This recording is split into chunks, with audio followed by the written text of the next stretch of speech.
So thank you very much for coming to this, and we'll talk about the objectives, etc. after a little while. Let me at this time introduce you or call upon Mr. Ravi Goel. He is the president of the North American Alumni Association to say a few words.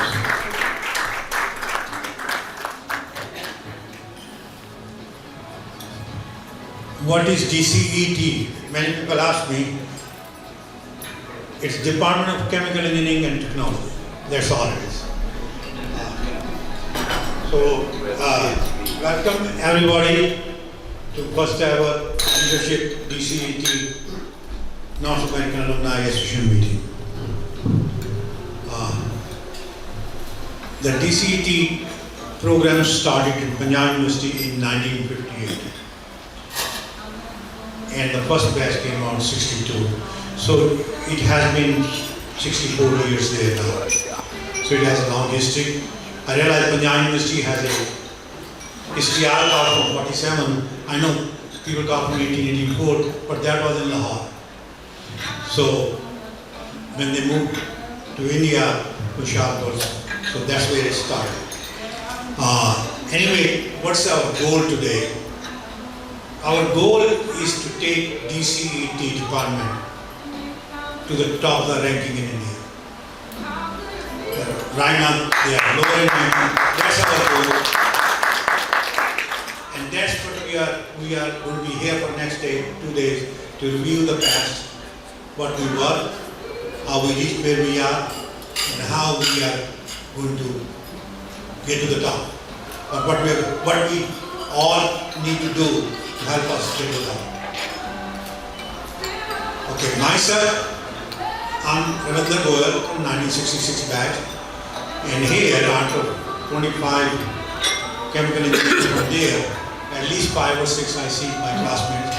So thanks to all of them, at least for showing up from everywhere, from India to New York to California. I did my master's here in 69. And then moved to Houston in 74. And in 79, I did my MBA from University of Houston. So I'm a Cougar. And thanks for taking Cougar to the Final Four. Go Cougar.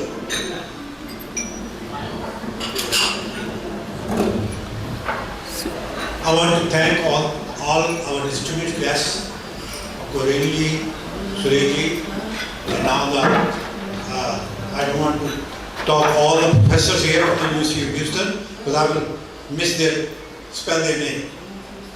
But thanks for coming here today and joining us our cause to help us make DCET a better institution.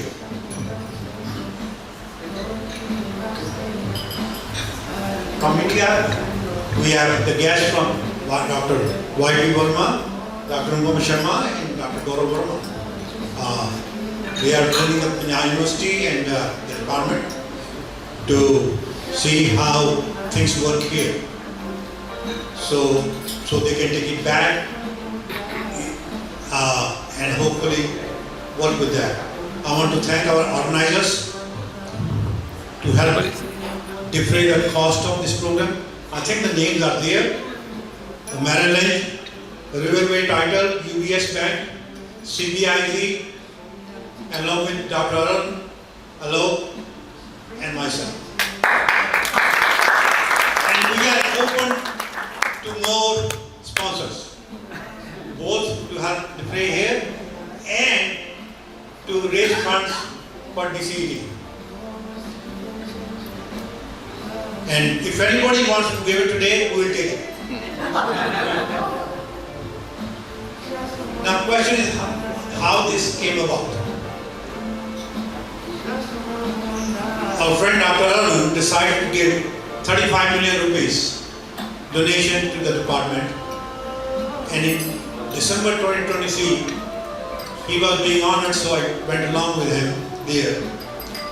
And on discussion how they are going to use the money and how they are going to get it, we realized that they need outside help along with the state government they are getting. And we had example in front of us since we live in Houston and we know what Reno did to University of Houston, so we are telling everybody that they need to learn from her. So anyway, that brought us discussing with 66 people by Dr. Paramjeet. I forgot. Along with distinguished guests, we had Dr. Paramjeet Singh. He's our classmate, so we forget it. But he's also ex-chairman and the registrar of the Punjab University. With his help and Sundar Mahajan, they came up with the idea finally that we have to have alumni, a strong alumni, which will basically make sure that the partner is doing what they are supposed to be. Because right now they are doing, but nobody is pushing them. Nobody is behind them. Nobody is asking them. So that's what will be the alumni job, to stay with them, to make sure whatever plans are put in, they are taken care of. So our goal is to energize them, push them, and help them. I again want to thank Renee, and again I say go Cougars and thank you.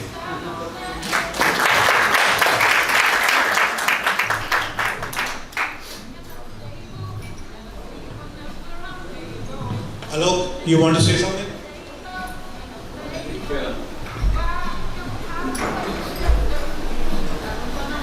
Welcome everybody.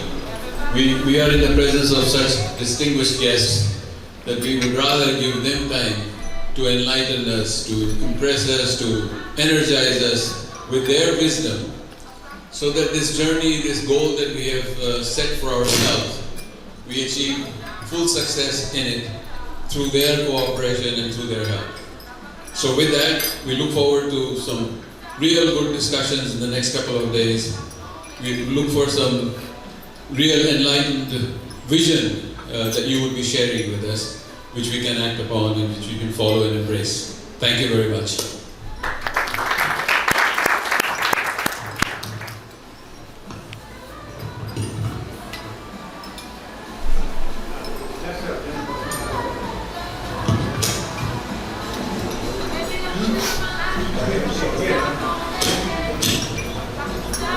I think we are going to have dinner right now, and once you guys are done, about done, then we'll introduce Chandigarh, and I will talk about my journey, which started 7 years back, trying to help them. But today is not the time, because I will want to hear Dr. Katur as how she transformed the University of Houston into a Tier 1 university and growing. So with that, let me introduce you to her.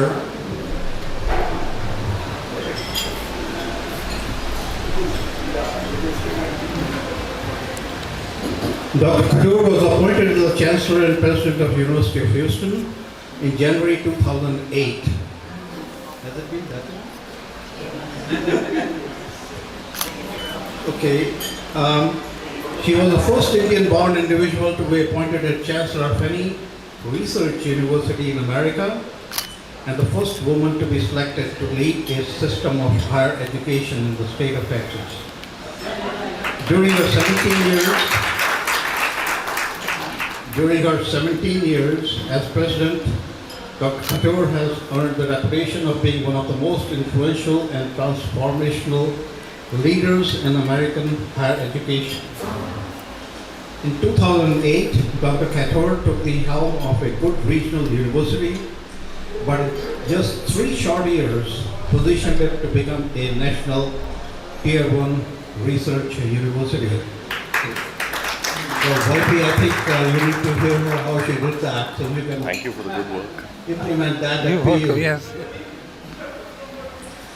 Through a bold strategic plan, she challenged the university to have big dreams and even bigger achievements. The university built strategic partnerships with industry, launched cutting-edge research programs, recruited the nation's top talent, donated time and talent to uplift the neighborhoods, and made student success its top priority. In 2020, in the middle of the global pandemic, the university launched its medical school, and in 2023, the university received a historic $1 billion endowment investment from the state of Texas. During her presidency, Dr. Khator raised over $2 billion in private philanthropy, helping recruit 18 members of the National Academy and built 43 new buildings. Today, the University of Houston ranks amongst the top 1% of the research universities in the US and plays a competitive sports in the Big 12 Conference. This year, Houston Cougars excelled at the NCAA National Basketball Championship. A product of the Indian education system, Dr. Khator is deeply committed to helping India achieve its educational goals. In 2017, she was appointed by the Honorable Prime Minister Modi to serve on a 4-member empowered expert committee with a goal of selecting 20 institutions and monitoring them to become world-class universities. The University of Houston has many education and research collaborations in India, including an ongoing partnership with Oil India to help increase efficiency of oil extraction on its sites. I hope the next one is with the Punjab University. Right, Ranji? Dr. Khator has received numerous honors and awards for her achievements in both India and the US. In 2014, she was awarded the Pravasi Bharatiya Samman by the President of India.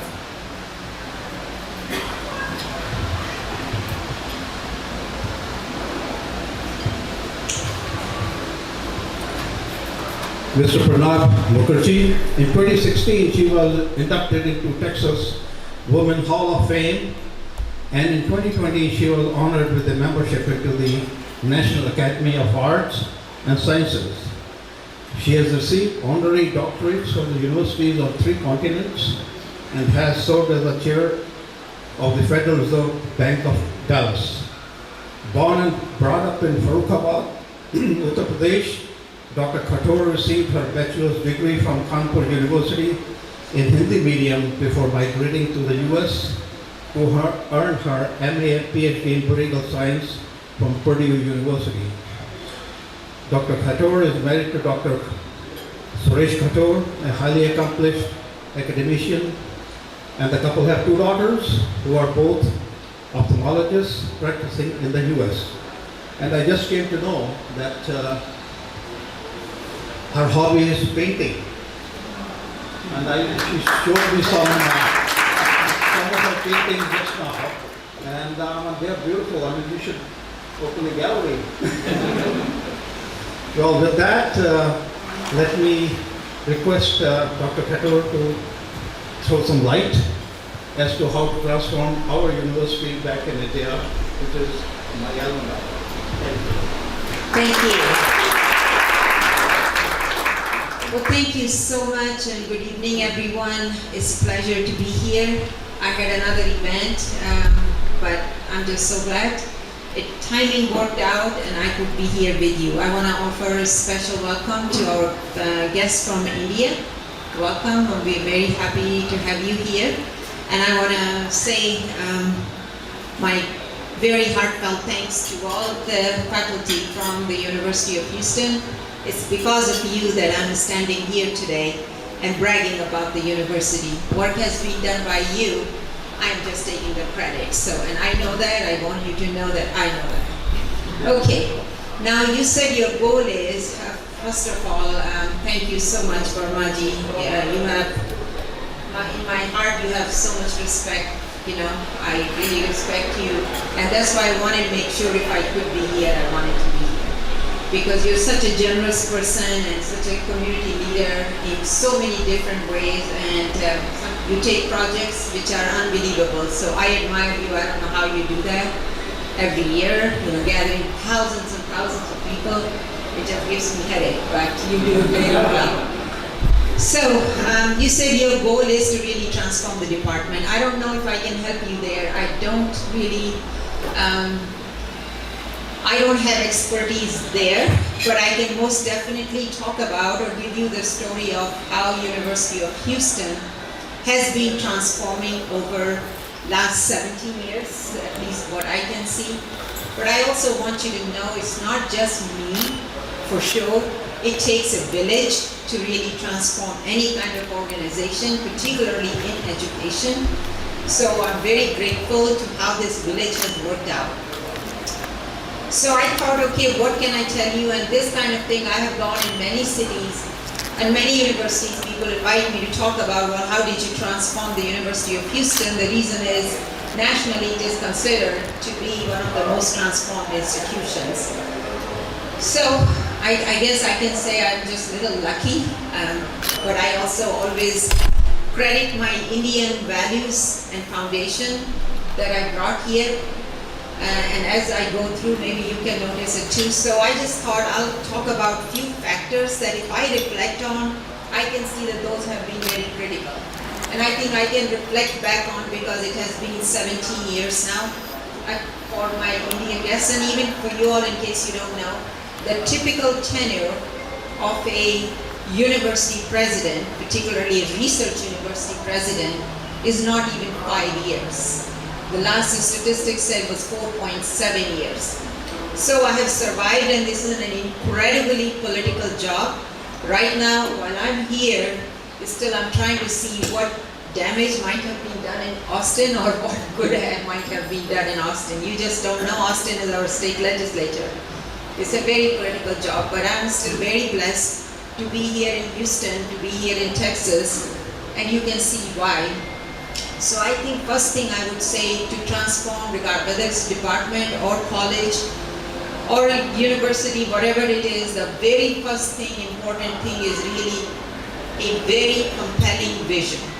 And it's not just compelling, but it has to be a truly bold vision, because we have very little power over the organization that we run in higher education, because the faculty are tenure, and it's great that they are tenure, but think about it, how do you work with, I have in my time, I have let go of many vice chancellors, many deans, and they are still in the organization. They are in the university. I mean, think about it, how can you really be effective that way? So the only power I feel we have as presidents, chancellors, is to really inspire people, or to just make sure that we believe that we are part of one goal and one team. And in order to do that, you have to have a very bold, compelling vision. I often say, being a university president is like grass on a cemetery. You are above a lot of people, but you can't make them move. So, in this case, in terms of inspiring thing, when I came here and I interviewed in Houston, I basically told the board at that time, and they apparently had somebody else they were going to hire. It was kind of like in their mind they knew who they were going to hire, and then I showed up. And I came with a vision, and I said, this university in this kind of a town with this industry here has to be a national university. They say, how long will it take, Dr. Couture? I say, give me 5 to 7 years, and University of Houston will be on national list of research university, nationally recognized. And they thought that that was very good plan, so they gave me the job. Well, what I didn't realize is how good the quality of the faculty was at the university when I came here. They were absolutely phenomenal. We had National Academy members, we had Nobel Prize winner also, we had one.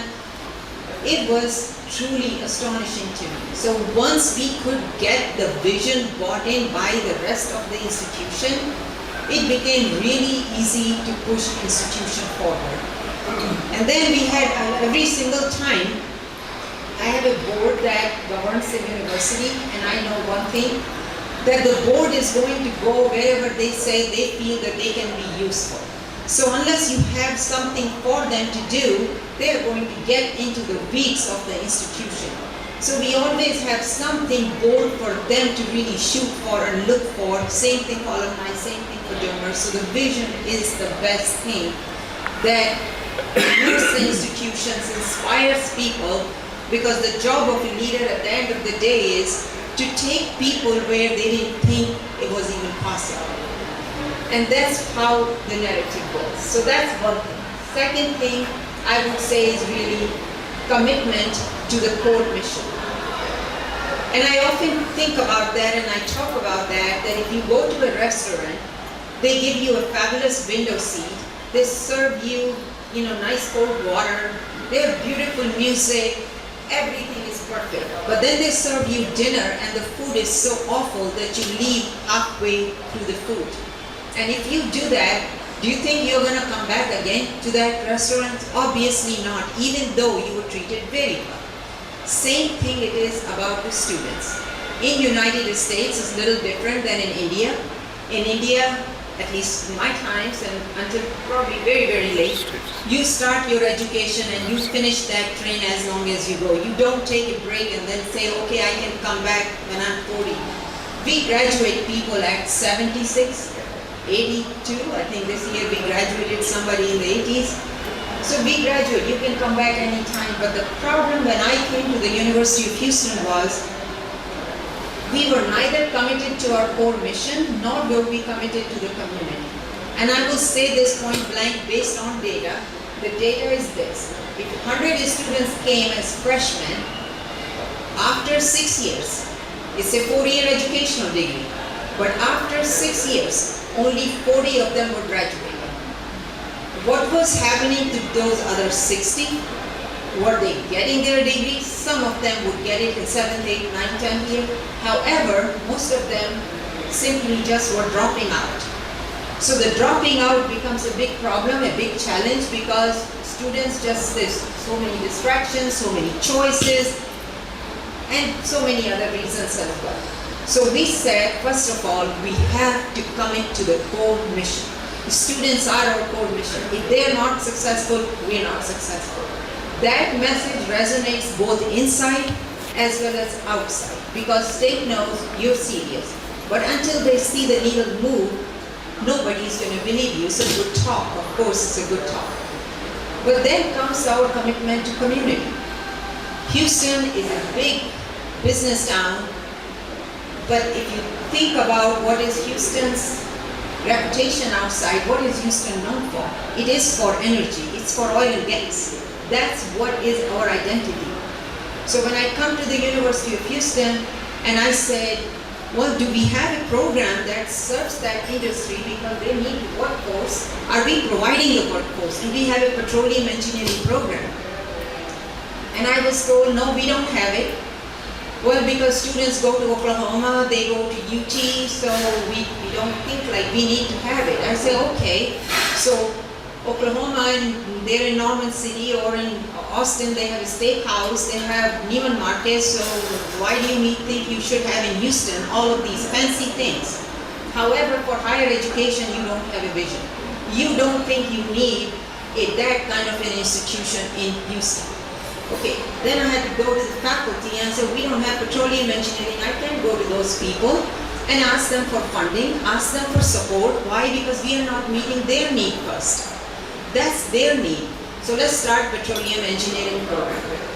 And this is real kudos to the faculty.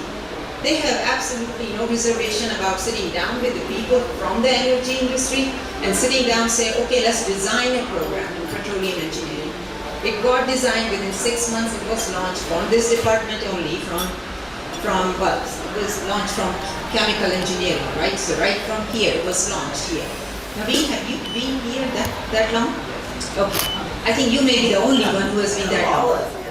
Oh yeah, Bala is there too, right? Okay, yes.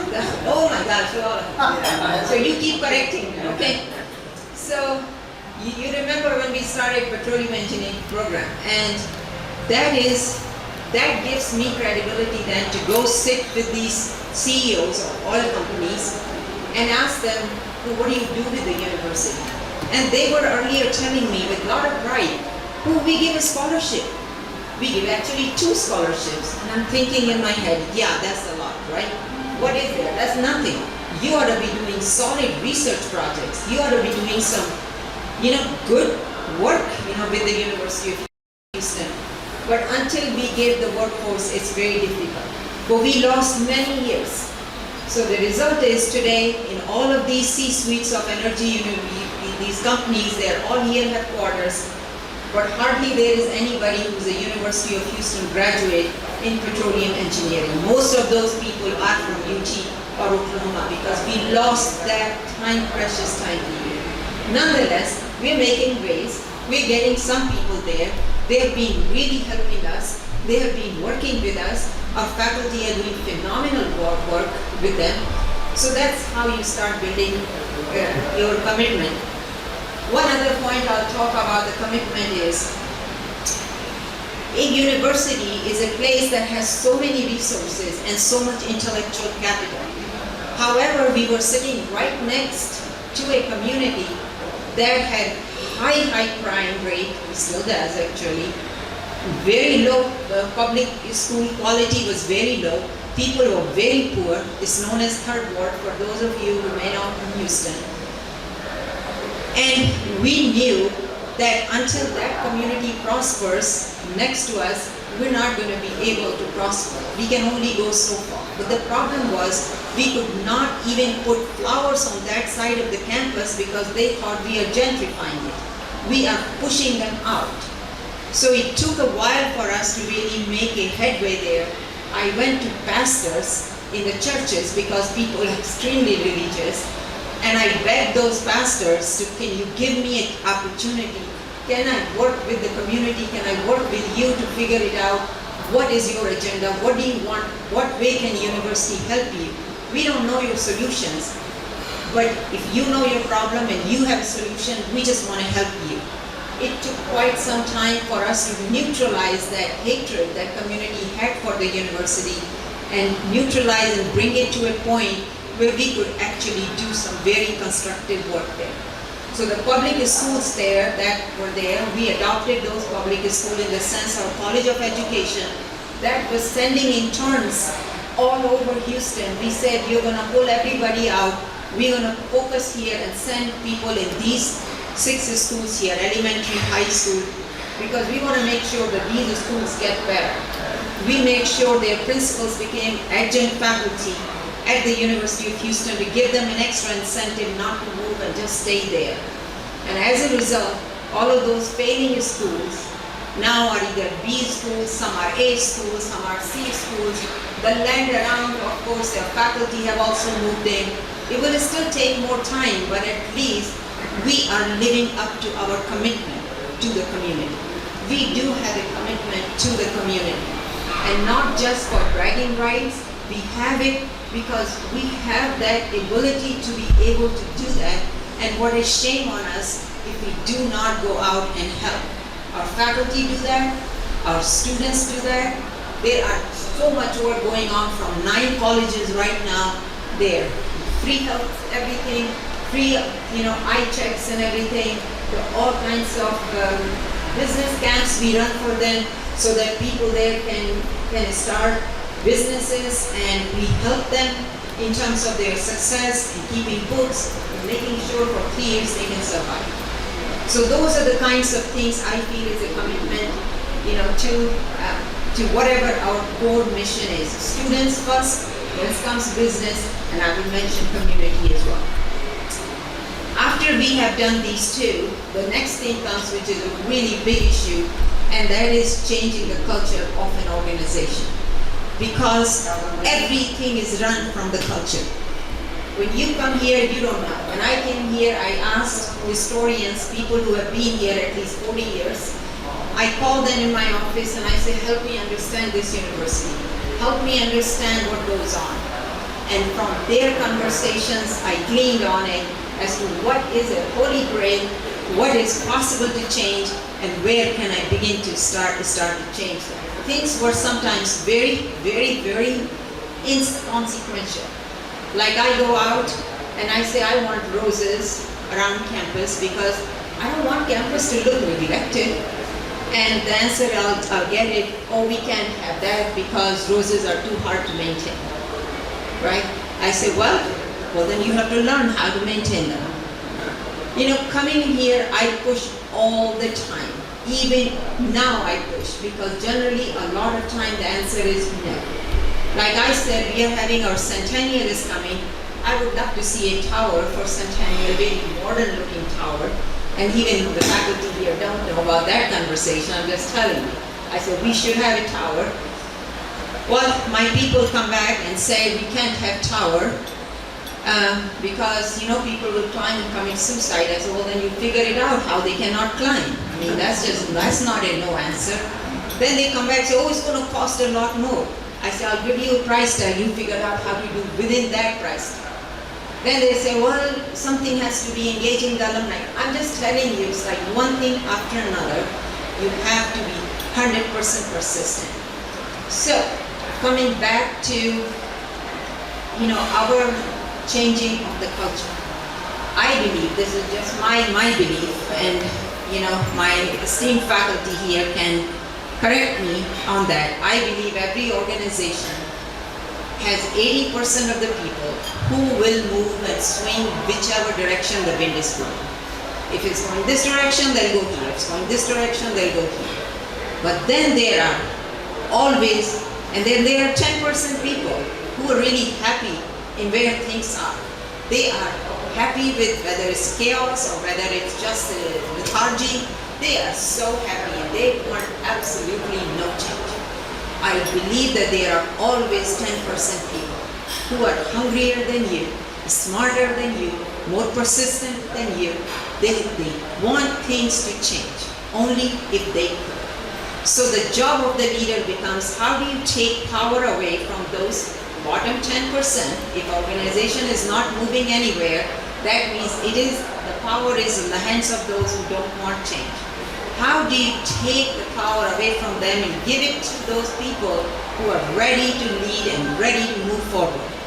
After that, they will lead the institution. You don't have to, it's not your effort. They are leading you.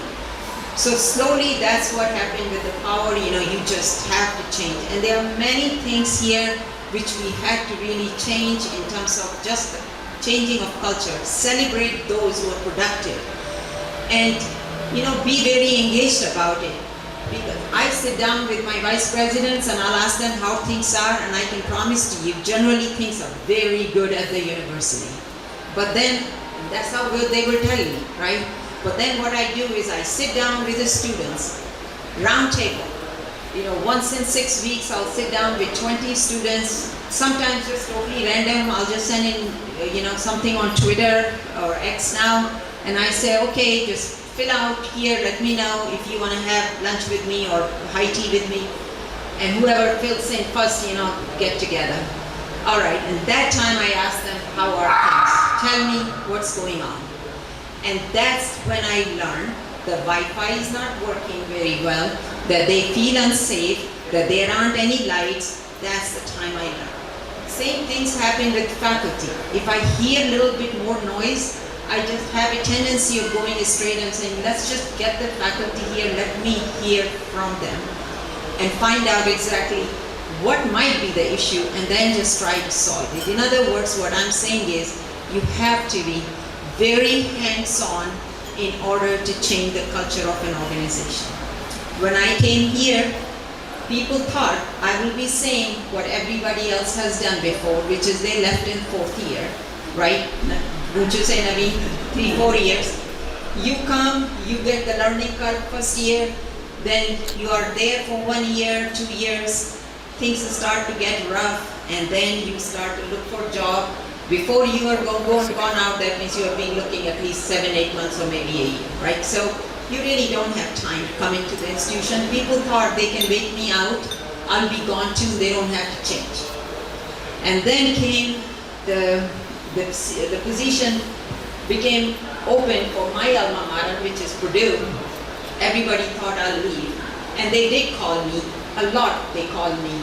But by the time my heart was sold on Houston, because of the mission that we have. And I said, no, I won't even interview. When that went away, then people took me seriously. Said, oh boy, she is going to stay here. We better listen. So the other thing I did is I just masked whole thing. I made so much change. In 18 months, all of my vice presidents were changed, except one attorney. I needed somebody who knows where the landmines are, right? So every vice president was changed. Why? Because they had settled with mediocrity, and that's not what I came here for.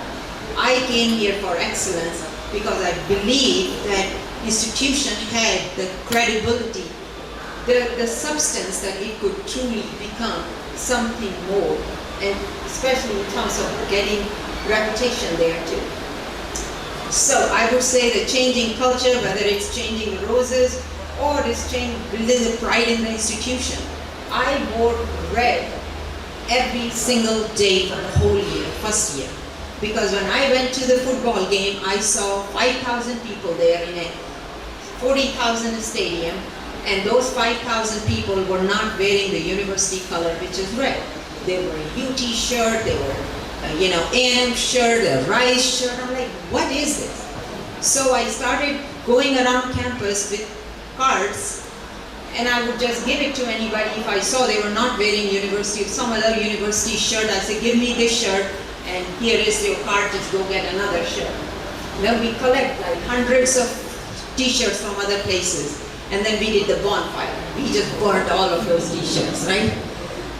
But then I thought, okay, but wait, if I wore red every day, that's not gonna work. So then I made the new plan, which is every Friday is the Pride Day, is for us to show University of Houston. It's called Cougar Red Friday. That is the day everybody's encouraged to wear red. Of course, some people follow, some don't, but I can tell you, it does work sometime. Students wear it. We even have the red police, which will stop you to say, where is your red? But I tell you, the day this is like imprinted here. We have 62 faculty in the law college. I showed up for a meeting there, and it was Friday, and I was absolutely stunned to see all 62 in red. I said, wow, I didn't know I had that much power. But anyway, it was good to see. But even a lot of alums also feel, so now if you see, probably you saw, in case you watched Cougar basketball game, you will see it's just a red. It's a sea of red. Everybody wears red. It's the pride. People ask me, what is one thing you can point out in your 17 years that you are most proud of among all the changes? And I always say, it's the fact that alumni can stand taller and say, I went to the University of Houston. That's what it needed to be. Okay, having said these three things, now let's go to the fourth thing, which is you have to build trust with those who tell your story. They are your stakeholders. Those people really need to trust you. And when I say that, I mean media, because newspapers tell your story, and they have to believe. They will always be putting bad news. Still they do, but relatively less. They put some good news too, and a lot of time very complimentary news. Of course, your state leaders, they have to believe in your story. And then, of course, the business community. They have to believe that university is changing, university is transforming, it's something different. How do you build trust? And it's by having small wins very early on, then continue to have it. When we said we were going to have medical school, nobody believed. I mean, even I can tell you the people who did not believe were the ones who ended up giving a lot of money later on too. But they didn't believe. Why? Because they said, this is a fight we can't win. Well, we were going to win that fight. We did that. We got the medical school. And it was near unanimous vote in the legislature. So all other alums from all other universities also voted. And now we have graduated our 2 classes, and it's doing phenomenally well. 60 seats. We have 5,400 applications this year. So doing really great. All over the state, all over the country, when the budget is being cut, we said that we were going to go to the state and ask for money for the University of Houston. over and above what everybody gets. What's the share? So I said, well, how much money are we going to ask? We put $1 billion. That we want the state to put $1 billion in our endowment. Think about it, it took us 95 years to raise philanthropically $1 billion. But here we said we wanted an endowment for $1 billion. People really said, that's crazy. States are cutting budgets, you're not going to get that. Well, by the time the session finished, we had $1.3 billion that the state put in the endowment. So the interest that I think some of you may also remember that there was a time period when University of Texas in Austin, they bought land here. They purchased 300 acres of land in Houston. And we said, this is our town. We are the ones who are teaching here. And guess what? They had to abandon their plan and they had to leave. We took on a fight, and sure enough, nobody thought Cougars can win on that one. We did. The thing is, once you have the trust with your stakeholders, they will always come with you to really help you achieve whatever goals you have. But that trust with the business, trust with the media, trust with the state leaders as a state university becomes extremely important. Now, trust alone cannot build excellence, so I'll come to my fifth point. Because trust doesn't have resources and you need resources to build excellence. You cannot be excellent without resources. If there are some institutions here that are so good, I'll tell you why they're so good. They get ton of extra money through oil money. So I'm not going to go there right now, but resources are needed. So where are the resources? Of course, your state is there for sure, as I showed you that we do get that kind of money. One of the programs very early on that I went to the state and asked for it was, if we get, think about that, that's pretty actually interesting. Maybe it might work for you all. I don't know the relationship, but we went and said, we are trying to build a tier 1 university and we want people to do philanthropy and give money. If people give any donations, we would like a state to match dollar for dollar. So if somebody gave $1 million and we got that initiative passed, and we have gotten so much of money from the state, you can imagine that. So that money goes behind that same gift, but it's very helpful that way. We had one donor, we said through the donor, he's anonymous so I can't give the name, that if you give us $50 million, we will raise $50 million to match this $50 million. So now it becomes $100 million, and we'll take that $100 million to the state to get another $100 million. So from $50 million, you're making $200 million. And that's where we are right now. So we're doing that. So the idea is, if a state will not put money in the funding, direct funding, then you just have to come up with creative programs that are important to them. They feel like they're getting a good deal, and just try to find a way, If it's not this way, it's that way. Like I saw my mom in a joint family, she knew what she wanted, but she had to make sure everybody kind of thinks it's their idea. So I saw her how they build in the family, they build consensus, you remember that? And I sometimes think I must have gotten it from my mom, I don't know, because I'll keep on going and keep on going, from wherever. Okay, so on donations and on alumni, one good thing we have here, and that is athletics. Although it has become such a monster at this point, it's just losing its charm. You will not believe, you have seen all Cougars, basketball. But if I were to tell you, those Cougar basketball players who come on the court, especially the first 5 months, they're getting $1 million each every year, you'll say, what? How in the world is that possible? That's the college of sports world right now. It is just become something so different, out of control. However, what athletics does is it connects people. It connects your alumni. It gives them that pride. It gives them that joy. It's the conversation in the office the very next day. It's the conversation in the doctor's office.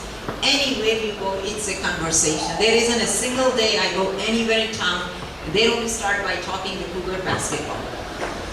We have more applications than we ever received. But not only that, I'll tell you that, and we were talking earlier here at our table, for every game that we have, football, basketball, there will be at least 15 planes that come from all over from our alumni. They just bring their planes from wherever. They're private planes, they come because they come just to see the game. And when we had the basketball games, these championships, there were tailgate parties in almost all major cities, large cities, where people will get together, University of Houston graduates, to watch it together and enjoy. But what happens is that inspires them to also give money. One is giving, the other will give, and so on, and then they together will build. So I think that is very helpful. I want to leave you with just the last point, because then I want to see if you have any questions and you want to have me elaborate on anything. That is, and I said it before too, but it's worth repeating again, longevity or consistency, rather I would say, of leadership is very important.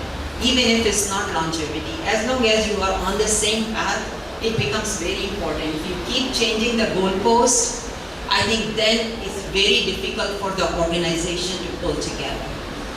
And right now, for me, one of the reasons why I haven't left from here, I keep getting offers all the time. One is I am so sold on to the mission of what University of Houston is doing. I know I could go somewhere else, but I can't move the needle. Here it's possible to move the needle. Houston is a fabulous, fabulous place. And the other thing is, you cannot take politics for granted. I mean, I'm fortunate here that I've got a good board and a good political system where, we've built some credibility. I feel, let's just push it a little more and get the job done. And so that just keeps on inspiring me to stay here and continue to work hard. Every single day, I get up, I go to office, I'm excited to go to office. It's not like I feel stale, I'm just losing interest. No, I'll fight over everything still. So as long as I have that, I feel like it's good, because ultimately my job is to make sure to shield the university or our professors, particularly our researchers, our students, from all of that political noise and the social noise that's going on, so that they can do their job. That's what my job is, to make sure that they are successful. Now, am I successful all the time? Not. Nonetheless, I definitely will tell you that in my effort, I'm never feeling like I could have done something else or something more. But with that, I'm gonna once again say welcome to our Indian guests, and I'll say again thank you to my faculty, because they are really special. You'll get to know them and you will realize how precious they are. So thank you so much. Well, wasn't she phenomenal? Well, any questions that you have for Dr. Kador? Yeah, go ahead. I think, first of all, it's an impressive story. I've not heard your story before, I have read about it, but I think it's a very wonderful story and wonderful to hear what you've done. My question is where you started, and this was where we said what the department is trying to do. And let me say a scenario where you're back to your school, where you graduated from, and the Indian system. How will you customize your approach to fit there and be successful? So I've spoken in India quite a bit too, not now, at least for 15 years when the culture even wasn't there. And then Modi ji asked me at that time to look at every university, and I did review 143 applications from that many universities had applied to be an institute of eminence. And so I kind of was pretty familiar 6-7 years ago. The things that were really lacking at that time was people thinking that they ought to, in India, rich people, particularly those who are here, come out and help their alma mater or help their university, always thinking that they should start their own university. So, but all the wealth that is there, the history that is there, it takes decades to build an excellent university. Public universities in India do have that leg up, for sure. So my plea has always been for these, private individuals of influence, because they all came to the interview, so I met all of those major families. My plea always was, just consider how you can actually take a public university and lift it up, because that is going to give it best chance to really go up. So that's one. Second, I always think the culture inside the institution isn't necessarily conducive for, excellence. And I was changing, there are many ways. And one of the things is, even though we are a state university, we don't have any kind of based on time served that you will automatically be placed in this salary bracket. There is no such thing. I mean, you could probably ask here these people, they'll have very different salaries here, because everything within inside is all pretty independent. I also want you to know one thing, that even though we are a state university, we are controlled 100% by state. They want to control every piece of our life. However, only 20% of the budget comes from the state.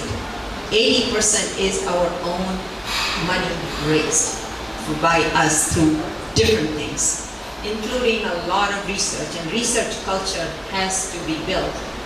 It is not something you could do overnight, and that is definitely a shining thing that we ought to look for how to do.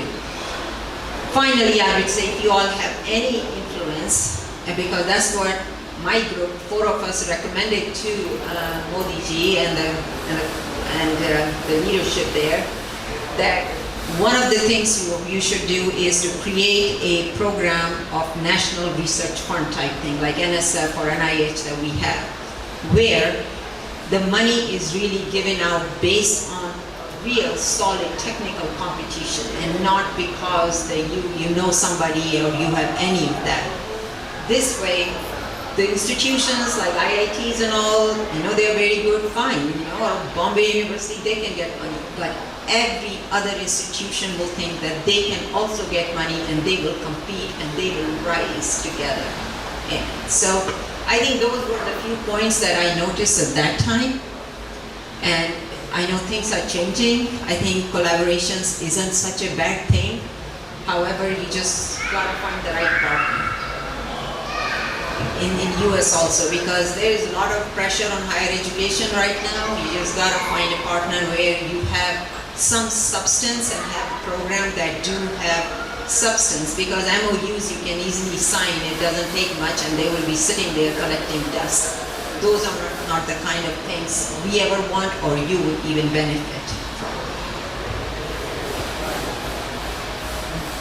So how do you sell your therapy to the investors? What struggles do you have to face? You have a usually Indian mindset in which we say, okay, better the talent is placed in top universities, that's how we gauge that institution is the best. So here in the US, we will have placements, I have to tell you. So the placements are going closely with the industry, attracting leaders from the industry leaders, and bringing in the top 3 to 4 GPA students on the dinner table and making that thing happen. So how do you think that model to the Indian system? Right. So I don't know what career services are there in Indian universities, but if they are not, that's really, because that's their core mission.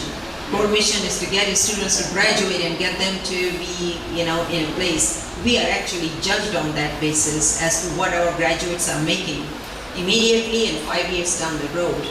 So I think that's important, but industry involvement doesn't happen at that end. We involve industry throughout. There are industry people coming and teaching. There are industry people coming here and for dialogues, for just one lecture. For our professors are there in industry. I mean, it is a constant involvement all year long. And then, of course, they all want talent. We see what kind of talent they want. And here is the program here. I mean, it started also in engineering, which is, the industry said that they are looking at subsea drilling, which is, there is not a single university anywhere with that program in US. So we said, okay, let's sit down, our faculty just sit down and let's just design programs. It was designed, they partly taught, we taught, there's a construction management program, they teach, we teach. You have to reach out. Finally, I would say is try to see what else is important. Like we are right now offering 15 hours because not everybody feels like they can go and sit in courses. It's pretty intimidating to think sometimes, that you want to take a whole course. For 15 hours, you can do in data analysis, cybersecurity, or any of these new topics. We give the badge or micro-credential. You could do 3 of those to stack up into one course. And now, as we are planning ahead, you could stack up many and create your own, certificate program, things like that. So you have to think what they need before what we need. What kind of conversations do you have with them?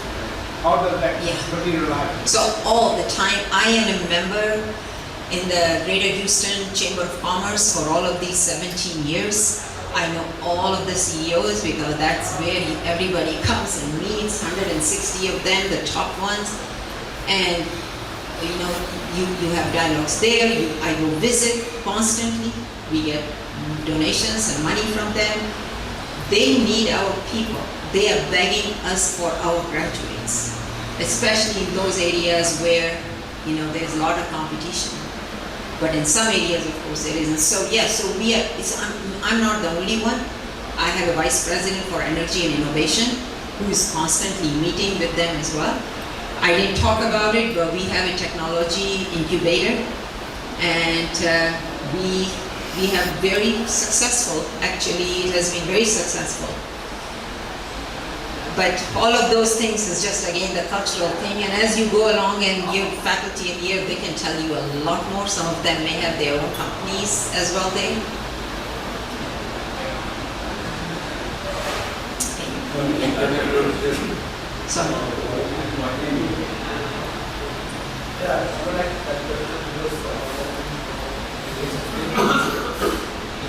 I would like to thank you for a very inspiring, visionary, and very committed leader. I think I have noted down 3 points within the constraint which we are talking about in India.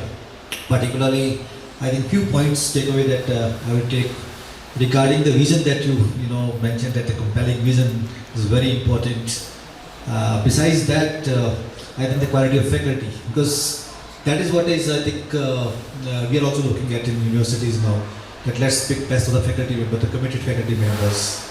Commitment to society, I think that is also one thing which we also imbibe and we also look for. And the most important point, I think, which I will pick up is that the change in the culture of organizations. That is what we are working upon, that we need to change the people and give it to somebody else who was really keen to do those works. In India, it's not so easy to do that, but yes, I think this is what I think makes a difference, and we have seen in the past in our universities also. So that is one part. I think the second point which we talked about, that industries, that you are talking about industries are coming to you. I think that is not something very quite usual in India. It becomes very difficult because we also have one Center for Industry Institute Partnership Program where we go, we meet them, we ask from them, what is the bottleneck you're facing in any of your processes in industry, where we can definitely help you.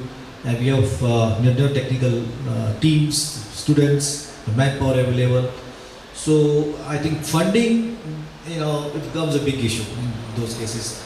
And I don't know how do you work there, because yes, sometimes we try to provide them solutions, but we do not get that generous funding for those. Yes, we do get, depending upon maybe small things, that we are progressing in that direction, but it's not as good as I think you are talking about.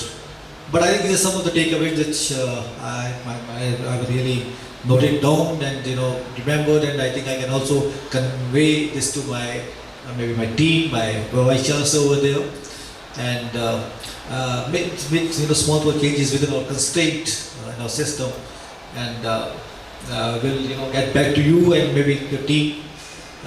Let's try to maybe helped this university to reform, and I think I must appreciate my alumni of DCT that they have that intent, that spirit to change that Department of Chemical Engineering and Punjab University as a whole to become the leader. It was a leader. Somehow we, maybe lost the track, but now I think there are good leadership with us. We have people who have vision, and I think they have the flexibilities, that willingness to adopt, to change, and that's how I think we can progress. And I think we can take some lessons from you, some collaborations that we're targeting, and that's how I think we like to take this department and university to heights. Thank you so much.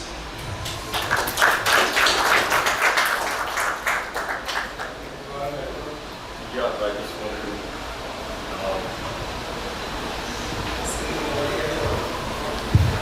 and so I am taking this liberty on behalf of our Vice Chancellor, the faculty, the staff and students of Punjab University. I am extending an invitation to Dr. Renu Khator. So if any of the forums you want to come and speak, at your convenience, so we will create an opportunity where you can address the students of Punjab University, the faculty, and talk about your experiences there. So that will be a big forum, and that will be really influential for us. Thank you. Yes. So I think the invitation is accepted.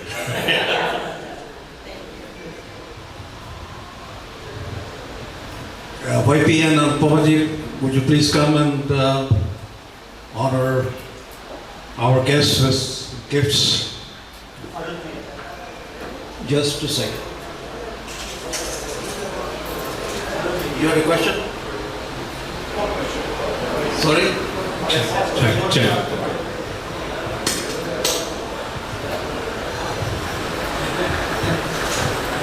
Thank you very much for very, very inspiring description of having brought the transformation at the University of Houston. I am Professor Verma's predecessor, having been in that office way back from 1997 to 2005.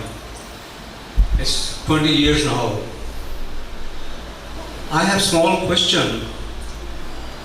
Do you have here at the University of Houston unions of the faculty, of the staff? And another question, how do you, or what kind of accountability system you have enforced at the University of Houston? And then, what kind of administration of the university at the University of Houston is enforced? These are the three factors I'm talking of, which are a big retarder, particularly at the Punjab University, for bringing in any transformation. We really have to work very hard to tackle these three factors. The unions, the faculty, the unions and the administration, and what the third one? Which is the third one? You said unions. What kind of administration? Governing. What kind of governing Yes. exists at the university? Yeah, what was the third? So governing and the... Accountability and the unions. Got it, okay. So unions. Well, lucky that Texas does not allow unions. So we have no unions. However, I have worked in a union state, that is Florida, and I served there, started on a 9-month job, and after 22 years I went through the whole ladder and finished there as provost and the senior vice president. And we had 5 unions there. The faculty, the graduate students, nurses, police and staff. So we had 5 unions, and it is tough. I would tell you, it was much harder there. I'm happier here. So let's just put it that way. Secondly, accountability. Well, let me take the second one as a governing body. So I have 9 Board of Regents members. All 9 of them are appointed by the governor. So we have all of them are Republicans. It's not necessarily that they are giving to the university, but they are giving to the governor, obviously. So But lucky for me, and as I was saying that you have to build trust, the governor makes sure, because he says he totally buys into my vision, he makes sure to give me the board that is consistent with that vision, and I've never had an issue. I have fabulous, fantastic board, but which is not true in all universities. All universities, it is a headache. Okay, accountability. So there are two kinds of accountability: inside accountability and outside accountability. Right? So we have faculty senate, faculty governance. We open everything to them, all the data and everything. We engage them in all of that. And we have a staff council and we have a student government. So we do have shared groups, shared governance that we work with, and I prefer to work with them ahead of time rather than trying to fight fire afterwards, you know. So I first do that engaging thing. And I directly write to the faculty. I give them my updates, you know, every 2 months or something. I'll write to them on all important issues, what's going on, and I'll invite the faculty whenever I need to. For outside, we have created a dashboard that clearly marks the progress of the university from the year I came. That's the year we created. So what happened from last year to this year on all of those measures, and where the university is in comparison to 2007, which was the base year when I came. And that one becomes public, open, that one goes to all of the media, and that one goes to all the state leaders. So we keep ourselves pretty accountable that way. Can I just follow up to what Varun said? I think my question would be, and that also relates to the first question I had, if you put yourself as in charge in an Indian university, and you have those barriers, how will you go about customizing your approach? You know, And you know the Indian system because you grew up there, right? I know it, but I have been so far from India for so long, and India is changing so fast. And I would say even for universities, I have been observing, and the change has been transformational there too in institutions. So it's just a time. These things do take time. I don't know about the unions and the faculty culture where they are, but at least I can see the research culture has enormously changed, as well as I see the alumni culture. We wouldn't be sitting here otherwise, right? So there are changes that are happening. Slowly, I think we have that constraints, so we have that. You know, I was just thinking if we have some approaches, you know, if you were to, like, the issues you brought up are real, still there. I think 2 points I can assure you, you know, as administrative head of the university, that we have almost transformed as far as the Senate and Syndic structure is concerned. It's already approved. I think it's ready for notification. So I think more or less you will find less of the interference from, you know, somebody who is non-academic people. So they will not be in our you know, main governing bodies. So I think the rest of the things, I think as far as the union part is concerned, that is a part and parcel of the culture. So I think that is, we are also, you know, customized to that. So we need to know, yes, but the only thing is that once the vision, I think what we are talking about, Madam, the vision should be very clear. So I think fortunately, Madam Renu Vij, which is the Vice Chancellor of the university, she has that vision. She has given that flexibilities that I think the recruitment process that we are having these days, so it reflects in their action. So I think you also you know, admire the way, you know, the funding that was to long processes. We are cut it short, given it complete authority to the Department of Chemical Engineering. Let them spend it at their own will, depending on whatever is your mandate, how do you spend it. So there is no restriction from our side.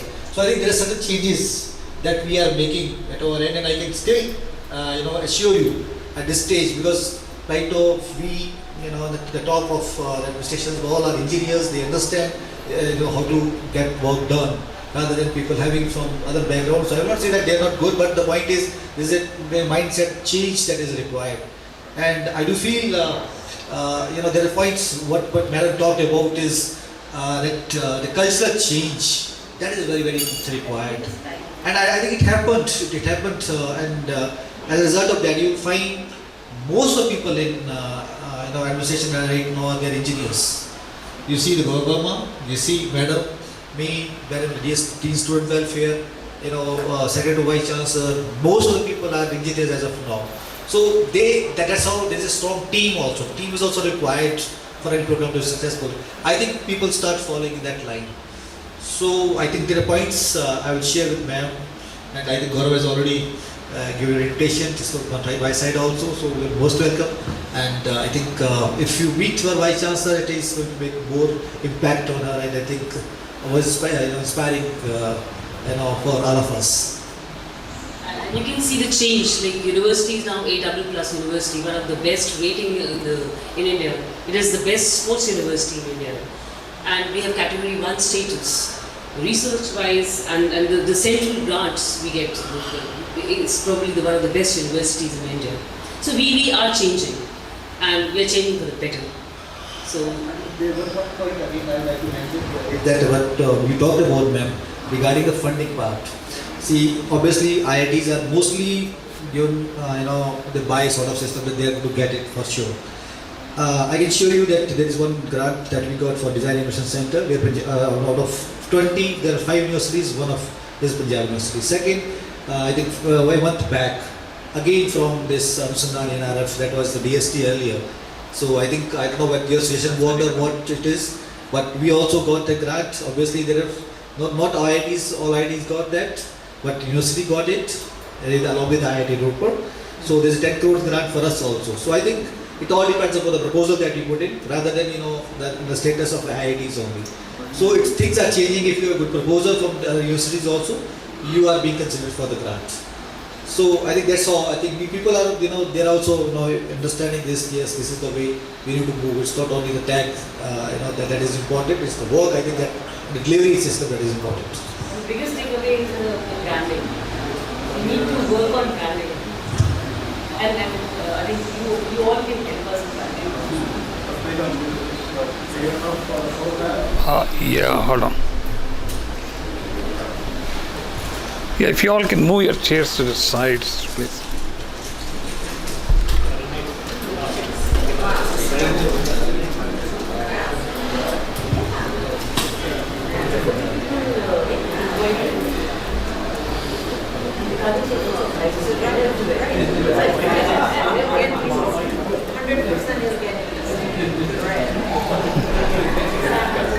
Hold on 1 second. Go ahead, please.